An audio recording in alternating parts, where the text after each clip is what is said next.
మీ మోకాల నొప్పులకు ఎటువంటి సర్జరీ లేకుండా ఎపియాన్ పెయిన్ క్లినిక్ అందిస్తున్న అత్యాధునిక చికిత్స. సీజనల్ డిసీజ్ అనగానే మనం మామూలుగా డెంగీ తర్వాత చికెన్ గునియా గురించి ఆలోచిస్తున్నాం. కానీ ఇప్పుడు కొత్తగా స్క్రబ్ కూడా కేసు పెరుగుతున్నాయని వింటున్నాం. కొన్ని మరణాలు కూడా సంభవించినట్టు మనకు వార్తలు వస్తున్నాయి. సో ఈ స్క్రబ్ అంటే ఏంటంటే ఇది ఒక టిక్ ద్వారా, అంటే టిక్ అంటే ఒక చిన్న కీటకం ద్వారా, అంటే మన నల్లు లాంటివి ఆ టిక్ ద్వారా స్ప్రెడ్ అయ్యే డిసీజ్ని మనము స్క్రబ్ అంటాం. సో ఈ స్క్రబ్ ఎందుకు అంటామంటే ఈ కీటకాలు యూజువల్గా పొదలుండే ఏరియాలో ఉండే కీటకం కాబట్టి దాన్ని స్క్రబ్ అంటాం. టైఫస్ అంటే ఏంటంటే మసకతో కూడిన జ్వరం. టైఫస్ ఫీవర్ అంటే మసకలాగా అంటే మగతలాగా ఉండే ఫీవర్ కాబట్టి దీన్ని టైఫస్ ఫీవర్ అంటాం. సో టైఫస్లు 3 రకాలు ఉంటాయి. సో దాంట్లో స్క్రబ్ అనేది మన ఏరియాలో ఎస్పెషల్లీ ఈ స్క్రబ్ ట్రయాంగిల్ అని ఉందన్నమాట. అంటే అది జపాన్ నుంచి మొదలు పెడితే తర్వాత చైనా, తర్వాత ఇండోనేషియా, ఆస్ట్రేలియా, తర్వాత మన ఇండియన్ సబ్ కాంటినెంట్, ఈ దేశాలన్నీ కవర్ చేసే ఏరియాని మనం స్క్రబ్ ట్రయాంగిల్ అంటాం. అంటే ఒక త్రికోణాకారంలో ఈ ఏరియా విస్తరించబడింది. దాంట్లో స్క్రబ్ కేసులు ఎక్కువ కనపడతాయి మనకి. సో ఇది మైట్ ద్వారా స్ప్రెడ్ అవుతుంది. సో మైట్ ద్వారా స్క్రబ్ సంబంధించిన బ్యాక్టీరియా ఓరియంటా చుస్సుగామిషి అనే క్రిమి ద్వారా మనం స్క్రబ్ గురి అవుతాం. సో ఆ క్రిమిని ఓరియంటా సుసుగామిషి అనే క్రిమిని మైట్ అన్నది, ఆ క్రిమి అనేది, ఆ కీటకం అనేది మన శరీరంలోకి ప్రవేశపెడుతుంది. సో ఇది ఎప్పుడైతే మన శరీరంలోకి ఈ సుసుగామిషి అనే క్రిమి వచ్చిందో దానివల్ల మనకు కొన్ని లక్షణాలు కనపడతాయి. ఎట్లాంటి లక్షణాలు కనపడతాయి అంటే అది మన క్రిమి మన బాడీలోకి ప్రవేశించగానే మన లక్షణాలు కనపడవు. అది ప్రవేశించగానే మన 7 నుంచి 10 రోజుల మధ్యలో మనము ఆ లక్షణాలు చూస్తాం. ఎట్లాంటి లక్షణాలు ఉంటాయంటే కామన్గా ఉండే వైరల్ డిసీజ్ లక్షణాలు ఉంటాయి. అంటే ఫీవర్ రావడం, హెడేక్ రావడం, బాడీ పెయిన్స్ రావడం, వామిటింగ్ రావడం, స్టమక్ పెయిన్ రావడం, ఒక్కోసారి దగ్గు రావడం, వీక్నెస్ రావడం, ఇవన్నీ కూడా మన వైరల్ డిసీజ్ ఉండే లక్షణాలే. కానీ ఈ స్క్రబ్ లో స్పెసిఫిక్గా ఏం చూస్తామంటే మనం ర్యాష్ చూస్తాం. మ్యాక్యులర్ ర్యాష్ అంటే రెడ్ కలర్ ర్యాష్ పొట్ట మీద స్టార్ట్ అయ్యి ఒళ్ళంతా విస్తరిస్తుంది. కానీ దీంట్లో ఉన్న స్పెషాలిటీ ఏంటంటే ఈ ర్యాష్ ని మిగతా డిసీజ్ ర్యాష్ ని గుర్తించడానికి ఎట్లా మనం గుర్తించవచ్చు అంటే ఈ ర్యాష్ యూజువల్గా చేతులు, అరికాళ్ళు అంటే పాదాలు, పామ్స్ అండ్ సోల్స్ ని స్పేర్ చేస్తూ మిగతా బాడీని ఎఫెక్ట్ చేస్తుంది. అంతేకాకుండా దీంట్లో స్క్రబ్ లో స్పెసిఫిక్గా ఎష్కార్ అనే ఒక స్కిన్ లీజన్ కనపడుతుంది మనకు. ఎష్కార్ అంటే ఒక దద్దులాగా, ఒక బొడిపులాగా, దాంట్లో నల్లటి క్రస్ట్ ఫామ్ అయి ఎష్కార్ అనేది కనపడుతుంది. ఆ ఎష్కార్ అందరిలో కనపడదు, 50% ఎఫెక్టెడ్ పీపుల్లో మాత్రం కనపడుతుంది. ఇది ఏ ప్రాంతాల్లో బాడీలో మనం చూస్తామంటే యాక్సిలా అంటే మన చంకల్లో, తర్వాత గ్రాయిన్లో అంటే గజ్జల్లో, అట్లనే మన నెక్లో, తర్వాత బ్యాక్లో. సో ఇట్లాంటి ప్రదేశాల్లో మనం ఈ స్క్రబ్ సంబంధించిన ఎష్కార్ అనే లీజన్ చూస్తాం. సో ఇది పెథగనమిక్, అంటే ఇది ఉంటే మనకు ఫీవర్ వచ్చింది, ఎష్కార్ కనపడింది అంటే డెఫినెట్గా వాళ్ళకి స్క్రబ్ ఉన్నట్టే. సో కానీ ఇది 50% మందిలోనే చూస్తాం. ఎస్పెషల్లీ మనం ఇంతకు మాట్లాడినట్టు స్క్రబ్ ట్రయాంగిల్లో ఉన్న, అంటే ప్రపంచం అంతా ఈ కేసులు ఉంటాయి, కానీ ఈ స్క్రబ్ ట్రయాంగిల్లో ఉన్న ప్రాంతాల్లో ఉన్న దేశాల్లో ఎక్కువ కేసులు మనం చూస్తాం. కానీ ఈ ప్రాంతాల్లో వచ్చిన స్క్రబ్ లో ఈ ఎష్కార్ అనేది మనం ఎక్కువగా చూడం. కాబట్టి మనం ఇండియాలో చాలా కేసులు చూస్తుంటాం మేము తరచుగా, కానీ ఈ ఎష్కార్ అనేది మాకు కనపడదు. సో మరి దీన్ని ఎలా గుర్తించాలి? దీని అంటే ఈ లక్షణాలతో పాటు మనము ఎప్పుడైతే ఫీవర్ 5 daysలో తగ్గట్లేదో అప్పుడు మనం బ్లడ్ టెస్ట్ చేసినప్పుడు మన బ్లడ్లో ప్లేట్లెట్స్ తగ్గిపోతాయి. మరి ప్లేట్లెట్స్ డెంగీలో కూడా తగ్గిపోతాయి కదా.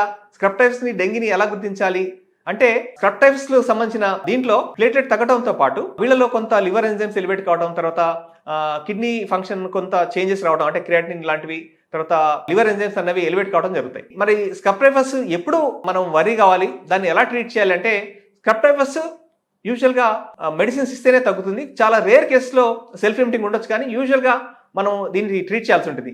అన్లైక్ డెంగీలో ఏంటంటే మనం దాన్ని ట్రీట్ చేయాల్సిన అవసరం లేదు, అంటే స్పెసిఫిక్ మెడిసిన్ ఉండదు. స్క్రబ్ కి మనం మెడిసిన్ ఇవ్వాలి, తప్పకుండా యాంటీబయాటిక్స్ ఇవ్వాలి. అంటే యాంటీబయాటిక్ ఇవ్వకుండా తగ్గే కేసెస్ కొన్ని ఉంటాయి, కానీ మెజారిటీ ఆఫ్ ద టైమ్స్ మనం స్క్రబ్ ట్రీట్ చేయకుంటే అది సివియర్గా మారే ప్రమాదం ఉంది. సో ప్రాణాంతం కూడా కావచ్చు. సో డెంగీ ఏంటంటే మనం సపోర్టివ్ ట్రీట్మెంట్ ఇస్తాం, అంటే మనం పారాసిటమాల్ ఇస్తాం, ఫ్లూయిడ్స్ ఇస్తాం, అవసరం ఉంటే ప్లేట్లెట్కి ట్రాన్స్ఫ్యూజన్ చేస్తాం, ఐవి ఫ్లూయిడ్స్ ఇస్తాం. కానీ స్క్రబ్ లో మనం తప్పకుండా యాంటీబయాటిక్ ఇవ్వాలి. సో మరి ఎలాంటి యాంటీబయాటిక్ ఇవ్వాలంటే మనం దీంట్లో స్క్రబ్ ని డాక్సిసైక్లిన్ అనే యాంటీబయాటిక్తో ట్రీట్ చేస్తాం.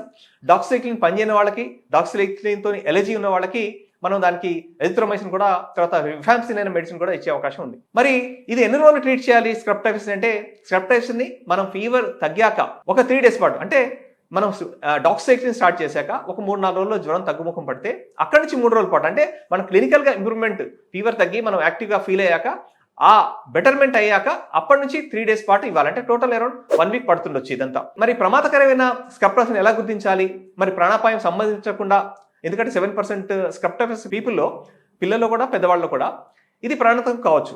సో అప్పుడు మరి ఎలా గుర్తించాలంటే ఎప్పుడైతే ఫీవర్ 4-5 రోజులైనా తగ్గలేదు, మనం మెడిసిన్ స్టార్ట్ చేసినా తగ్గలేదు, మనకి మగతగా ఉంది, లేదంటే మనకి సివియర్ స్టమక్ పెయిన్ వస్తుంది, మనకి కళ్ళల్లో జాండీస్ లక్షణాలు కనపడుతున్నాయి, అంటే పచ్చగా రావటం, యూరిన్ పచ్చగా, తర్వాత కళ్ళు పచ్చగా రావటం, దగ్గుతో పాటు ఆయాసం రావటం, లేదు మనకి ఫిట్స్ రావటం, లేదంటే విపరీతమైన తలనొప్పి రావటం, లేదంటే యూరిన్ అవుట్పుట్ తక్కువ రావటం, యూరిన్ బ్లడ్ కలర్లో రావటం, అంటే రెడ్ కలర్లో యూరిన్ రావటం.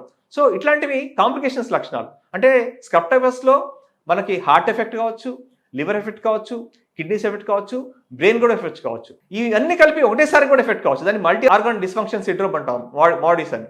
సో ఎప్పుడైతే సిస్టమిక్ ప్రాబ్లమ్ స్టార్ట్ అయిందంటే లివర్ కానీ, కిడ్నీ కానీ, మన బ్రెయిన్ కానీ, హార్ట్ కానీ, లంగ్స్ కానీ ఎఫెక్ట్ అయినాయో వాటి వల్ల మనకు ప్రాణాపాయం సంభవించే అవకాశం ఉంది. కాబట్టి ఈ లక్షణాలు మనకు ఆయాసము, తర్వాత జాండీస్ లక్షణాలు, యూరిన్ అవుట్పుట్ తక్కువ కావటము, లేదంటే ఫిట్స్ రావడం, హెడేక్ రావడం, ఇట్లాంటి లక్షణాలు ఉంటే మనం ప్రమాదకరమైన స్క్రబ్ టైఫస్ గుర్తించాలి. అప్పుడు వాళ్ళని వెంటనే అడ్మిట్ చేసి వాళ్ళని కూడా మనం కాపాడుకునే అవకాశం ఉంది. కానీ స్క్రబ్ టైఫస్ తీవ్రంగా ఉన్నదన్న లక్షణాలు మాత్రం గుర్తించాలి. తర్వాత ఫీవర్ ఒక 4-5 రోజులు తగ్గకుండా డాక్టర్ని కలవాలి. స్క్రబ్ టైఫస్ అని తెలిసాక మనం ట్రీట్ చేయాలి, దాన్ని డాక్సిసెక్టమీ ట్రీట్ చేయాలి. 1 వీక్ పాటు తీస్తే తగ్గుతుంది. మరి దీనికి ఎలా టెస్ట్ చేయాలి, ఎలా గుర్తించాలి? ల్యాబ్ టెస్ట్ ఏంటంటే మనం ఇంతకుముందు మాట్లాడుకున్నట్టు ప్లేట్లెట్ తగ్గడమే కాకుండా దీంట్లో దానికి స్పెసిఫిక్ టెస్ట్ ఉంటాయి. సో ఇమ్యునోఫ్లోరసెంట్ ఎస్సే అంటారు. కానీ ఇమ్యునోఫ్లోరసెంట్ ఎస్సే, ఇమ్యునోఫ్లోరసెంట్ యాంటీబాడీ టెస్ట్ అనేది ఇండియాలో అవైలబుల్ లేదు. కాబట్టి మనం యూజువల్గా ఇక్కడ వీల్ ఫిలిక్స్ అనే టెస్ట్ చేస్తాం. వీల్ ఫిలిక్స్ అనే టెస్ట్ ద్వారా దాని టైటస్ నార్మల్ ఉన్న టైటస్ 4 రెట్లు ఎక్కువ టైటస్ మనం పెరిగితే కనుక స్క్రబ్ టైఫస్ సంబంధించిన టైటస్, యాంటీబాడీ టైటస్, దాన్ని మనము పాజిటివ్గా గుర్తించి ప్లేట్లెట్ కూడా తక్కువ ఉన్నాయి, లక్షణాలు ఉన్నాయి, వీల్ ఫెలిక్స్లో పాజిటివ్గా కనపడుతుంది, అప్పుడు మనం ట్రీట్ చేయాలి. సరైన సమయంలో స్క్రబ్ టైఫస్ని ట్రీట్ చేయడం ద్వారా మనం దీని నుంచి బయటపడవచ్చు. ఎలాంటి ప్రాణహాని లేకుండా కూడా బయటపడే అవకాశం ఉంది. స్క్రబ్ టైఫస్ నుంచి భయపడద్దు. కానీ దీన్ని రాకుండా నివారించాలి. ఏం చేయాలంటే ఈ క్రిములు, ఈ కీటకాలు ఎక్కడైతే ఉంటాయో, అంటే యూజువల్గా ఫారెస్ట్లో, తర్వాత చెట్లు ఉండే ప్రదేశాల్లో పురుగులు ఉంటాయి, మైట్స్ అంటాం వాటి. సో అవి ఎక్స్పోజ్ కాకుండా, వాటికి ఎక్స్పోజ్ కాకుండా మనం ఆ ప్రాంతాల్లో పనిచేసే వాళ్ళు ఫుల్ నిండుగా కవర్ చేసే దుస్తులు ధరించాలి. సో దీని ద్వారా మనము స్క్రబ్ టైఫస్ని నివారించుకునే అవకాశం ఉంది. మనం డాక్సిక్లిన్ ద్వారా ట్రీట్ చేసే అవకాశం ఉంది. సో స్క్రబ్ టైఫస్ ఇప్పుడు మన తెలుగు రాష్ట్రాల్లో మనం చూస్తున్న ఒక మరణం కూడా సంభవించింది. సో దీన్ని నివారించాలంటే మనం ఏం చేయాలంటే నిండుగా ఉండే దుస్తులు ధరించాలి, ఫుల్లీ కవర్డ్ క్లోత్స్. ఎందుకంటే మనం దాని ద్వారా మనం స్క్రబ్ టైఫస్నే కాకుండా మలేరియా, డెంగీ, చికున్ గున్యా ఇట్లాంటి వ్యాధులు కూడా మనం నివారించుకోవచ్చు. అట్లనే పొలాల్లో పనిచేసే వాళ్ళు, తర్వాత ఫారెస్ట్లో వర్క్ చేసేవాళ్ళు, ఫారెస్ట్లో అంటే గ్రామీణ ప్రాంతాల్లో ఎస్పెషల్గా నివసించే వాళ్ళు కవర్ చేసే దుస్తులు ధరించడం ద్వారా మనం ఈ స్క్రబ్ టైఫస్ నివారించుకోవచ్చు. ఏ ఏజ్ గ్రూప్ అయినా ఎఫెక్ట్ చేయొచ్చు ఇది. అంటే ఈ పర్టికులర్ ఏజ్ గ్రూప్, చిన్నపిల్లల నుంచి పెద్దవాళ్ళ వరకు కూడా ఈ స్క్రబ్ టైఫస్ అనేది రావచ్చు. కాబట్టి మనం అందరూ కూడా నిండుగా ఉండే దుస్తులు ధరించడం మేలు. సో అట్లనే మనం ఎర్లీగా డిటెక్ట్ చేయాలి. అంటే స్క్రబ్ టైఫస్లో ఉండే లక్షణాలు మనం ఇంతకున్నట్టు మిగతా వైరల్ ఫీవర్ లానే, డెంగీ ఫీవర్ లానే ఉంటాయి దీంట్లో కూడా లక్షణాలు. కానీ ఎప్పుడైతే ఫీవర్ 5 days అయినా తగ్గట్లేదో, మనకు ఎస్కార్ కనపడిందో, మనకు హెడేక్, తర్వాత తీవ్రమైన డిసీజ్ సివియారిటీ లక్షణాలు, అంటే యూరిన్ అవుట్పుట్ రాకపోవడం, తర్వాత సివియర్ స్టమక్ పెయిన్ రావటము, జాండీస్ లక్షణాలు కనపడటము. సో ఇట్లాంటి లక్షణాలు ఉంటే మనం వెంటనే డాక్టర్ సంప్రదించడం ద్వారా మనం ఈ ప్రమాదాన్ని, స్క్రబ్ టైఫస్ ద్వారా వచ్చే ప్రమాదాలని, మల్టీ ఆర్గన్ డిస్ఫంక్షన్ని, కిడ్నీ ప్రాబ్లమ్ని, లివర్ ప్రాబ్లమ్ని, తర్వాత హార్ట్ ప్రాబ్లమ్ని, మయోకార్డిస్ అంటాం, హార్ట్ వైపు కూడా ఎఫెక్ట్ కావచ్చు, లంగ్స్ ప్రాబ్లమ్ని, ఏఆర్డీస్ అంటాం. సో ఇవన్నీ కూడా మనం నివారించుకునే అవకాశం ఉంది, ప్రాణాలు కాపాడుకునే అవకాశం ఉంది.